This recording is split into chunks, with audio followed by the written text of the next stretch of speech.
साथियों, पिछले हफ्ते जब पूरे देश पर युद्ध के बादल मंडरा रहे थे, बिहार के नौजवान पर बिहार की पुलिस द्वारा बिहार सरकार के आदेश पर लाठियां चली। और ये पहली बार नहीं हो रहा, कोई नई बात नहीं। हर हफ्ते लगभग बिहार के नौजवानों को इस तरह की लाठियां खानी पड़ रही।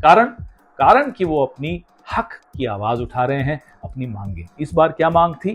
उनकी मांग थी कि सप्लीमेंट्री एग्जाम के रिजल्ट घोषित किए जाए। उस पर उन पर लाठी बरसाई गई।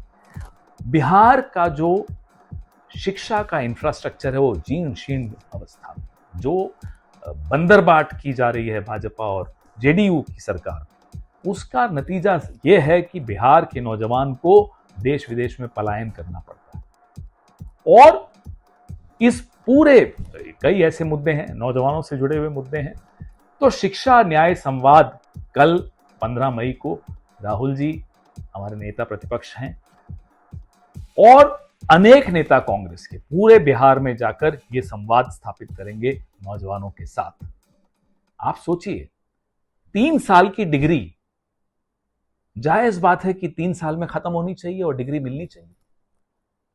आप नीतीश बाबू की सरकार 5 साल में कितनी बार पलटियां मारती हो छोड़ दीजिए, लेकिन नौजवानों की 3 साल की डिग्री 3 साल में मिलनी चाहिए, ये मांग कहां गलत है? उस पर क्यों लाठियां बरसाई?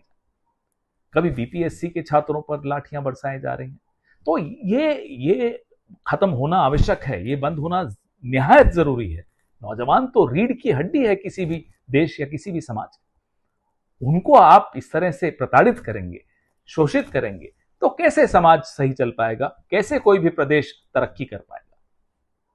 तेलंगाना की तर्ज पर 50% की जो सीमा है आरक्षण पर, वो खत्म करना हमारी ये मांग है। कहां गलत है भाई? आपके पास संख्या है, आपके पास एक्सरे रिपोर्ट है, अब इलाज की दिशा में भी तो कदम उठाइए जैसे तेलंगाना ने उठाया है।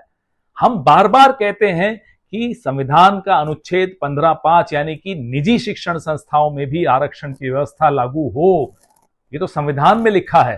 तो क्या गलत है?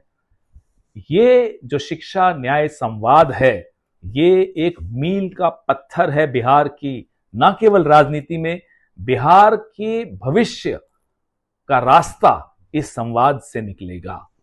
जय बिहार, जय हिंद।